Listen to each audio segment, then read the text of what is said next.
Here is a complete interview of one of the successful candidates for the civil services. Now, Mr. Javed Usmani. Yes, sir. You have a rather surprising record. Excellence from intermediate onwards. Thank you, sir. And, no, all along, sir. No, sorry. High school, intermediate, BSc. But then after doing physics, chemistry, and mathematics, he branched off to management. Yes, sir. He didn't think of continuing in physics or chemistry or mathematics, one of the sciences. I thought so, but at that point in time, I thought that MBA would be better. I see. Because after BSc, yes, I thought of two alternatives insofar as job is concerned. The IAS and the private sector management. And since my age was not enough to make me eligible for the IAS, I had to wait for 3 years anyway at that time. So I thought that I'll go through both the alternatives, that is, do my MBA, work in the private sector, and then appear at the IAS. Now you did join the private sector. I did think, sir, of doing research in physics for some time. But after that, I dropped that idea. And then I had two alternatives in front of me. Either appearing for the IAS examination or going in for a management career in the private sector. Since I could not have been eligible in terms of age for appearing at the examination for 3 more years, I thought I might as well do MBA, see what the private sector is like, and later appear at the IAS. I see. Now you have worked in Madura courts Yes, for sir. some time as management trainee. Now they must have paid you more than they're likely to get in government for several years now. Well, that's true, sir. Now, you tell us briefly what attracted you to government service. Was it status or security or the prospect of wielding authority? Well, sir, I preferred the job that I would be doing in the IAS, if I'm selected, to the job that I was doing in Madura courts for 2 reasons primarily. Number one, I personally feel that the IAS offers a lot of variety. That is, your job keeps on changing in a substantial manner from time to time. While in the private sector, I was in the marketing division of Madura courts, and I would have been a marketing man all my life, which might have got a little boring towards the end. I see. And the second and more important reason is that I feel that this job would give me more satisfaction in terms of a sense of achievement than a job in the private sector. Although it's an exciting job there also, but this is more challenging and more satisfying, I think. Now, Mr. Usmani, in our country we have a mixed economy. Yes, sir. Now, would you tell us what you understand by mixed economy? So, mixed economy is one in which, as a matter of policy, both the public and the private sector are allowed to exist side by side, complementing each other. Yes. And what do you understand by Gandhian economics? So, this is a term which has been in use of late quite a lot, but not very well understood, I think. So, I also don't know very much about it, but I can make a guess. I personally feel that Gandhian economics would mean not industrializing on a very large scale, decentralization, small scale industry, lot of emphasis on agriculture and rural industries. Now, there's just one more question I'd like to ask you before I hand you over to a colleague of mine. You are from UP. Yes, sir. Now, do you think UP is too large a state to be administered properly, or should be broken up into 2 or 3 states? So I can't say offhand. UP is a very big state, population-wise as well as area-wise. It wouldn't be my idea actually. I've been reading about it, and a lot of people have been saying that UP should be broken up and it will be administratively much better if UP is broken up into smaller areas. But I don't really have any particular thought of mine on this subject, sir. That's all right. When did you do your management training? So I was in the 74, 76 batch. What is the duration? 2 years, sir. I see. And then you were a management training Madura course. How long? I was in Madura course for 10.5 months. Sir. I see. Now, with your background, you should be able to tell us the qualities which go to make a successful executive or a successful administrator. Business Magazine very humorously describes a successful executive as one who can delegate all the responsibility, shift all the blame, and appropriate all the credit. But I don't think you agree. I don't agree either. But you tell us from your past experience. A successful executive or a successful administrator should possess basically 2 qualities. Number one, he should be absolutely thorough about the job that he's doing, that is technical expertise. In whatever area he is, he should know more than his subordinates about the job that he's supposed to get done out of them. And secondly, I think he should be very good in human relations. That is, in establishing a good working relationship with his subordinates and his superiors and his peers. These two qualities, I think, are the essential qualities of a successful executive. What about leadership? Leadership, I think, is a specific quality which comes in that human relations aspect. That is a general, there's a general quality which contains a lot of specific factors like leadership, motivation of subordinates, good relations within the office, no acrimony between peers. So all these things, I think, should be covered by the general factor, general quality of human relations, good human relations. Because a district administrator has got to lead the team. He's got to be a good leader. Yes, sir. Okay, thank you. Mr. Usmani, I find that you have offered 2 papers on European history. Yes, sir, the lower and the higher. I see. I would just like to put a question or two on these areas that you have studied.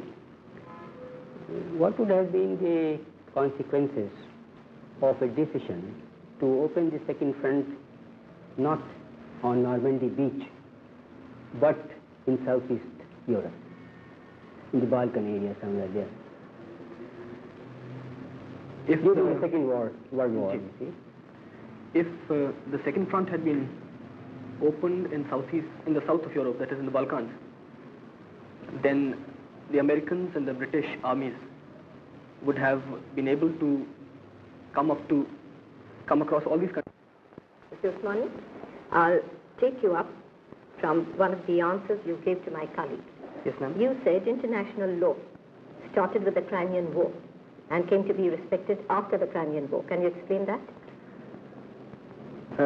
Prior to the Crimean War, the character of international law was primarily as a law between Christian nations. It was only after the Crimean War that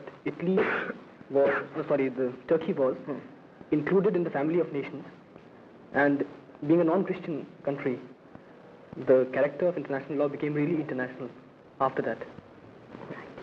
What would you say is the position of international law today? Can you please elaborate this question? You see, because the general impression is that international law is not respected by the different nations of the world. The question that you're asking is primarily that whether international law is a law at all, or does it have any validity in the contemporary world? Well, it does not have a validity which is comparable to municipal law in a country, but it certainly has a validity of its own, because there are certain kinds of sanctions which are imposed on a country which does not obey international law. For instance, the first and the most important sanction is that of the United Nations. Mr. Usmani, although your first preference is the administrative service, I'm sure that you take some interest in international affairs. Yes, I do, sir. What kind of reading do you do? Nothing What particular, but I've been reading the Time, for instance. But what particular country you focus your interest in the international field? China, for instance, sir. China. What about the Arab world, for instance? I'm interested in that also. You know, because in November last, a very historic trip was made by President Sadat to Israel. Yes, sir. What kind of significance do you see in that? Could you evaluate for us how do you see that trip of Sadat? So by making the trip, Sadat, in a way, gave de facto recognition to Israel. Not de jure, but de facto recognized that Israel is a country which exists. Till then, the Arab world has had more or less negated the existence of Israel. They had not been willing to accept that Israel exists. So that is the significance of it. But it has caused a lot of hostility in the rest of the Arab world. Do you think he'd be able to pull it off, so to speak? You know, a lot of countries like Saudi Arabia, yes, sir, and Jordan, Syria. So you don't think it's too much of a risk? Sir, I think personally that Sadat is looking after the interest of Egypt more than the interest of the Arab world. That is, he is going away from the course that Nasser had laid for Egypt Yes. as a leader of the Arab world. Yes. And by making this move, he has sort of taken a decision that Egyptian interest should also be taken into account. Javed, I see here that you studied for some time in Government Inter College, Bareilly. Yes, sir.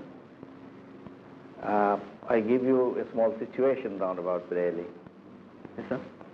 Now, supposing you are living in a village between river Ramganga and Bareilly, and you have qualified for this interview. Sir. You have planned to leave early in the morning, 3 o'clock, 3 a.m., to catch the train from Bareilly to reach here for this interview this morning by 10 o'clock. When you are getting ready, you see or you hear a lot of noise from the nearby Band or river Ramganga, which was in spate, and water is gushing towards your village. Your quick appreciation is that the village, which consists of kacha houses, population about 1,000, will be washed away. You are the eldest son of the village sarpanch. You have to plan your next plan of action, and I want to see your reaction. Remember to bring the originals of all the documents and certificates at the time of the interview. There are many misconceptions about the Commission's interviews. Stories can be heard about harassing the candidates, misleading questions, and attempting to make the candidates nervous, etc. The interview, however, is simply a personality test designed to test a candidate's mental alertness, balance of judgment, variety and depth of interest, and qualities of leadership. The interview is thus designed to probe the candidate's areas of light rather than the areas of darkness. The procedure of the interview is so laid down as to protect the candidate from any bias or prejudice as far as possible.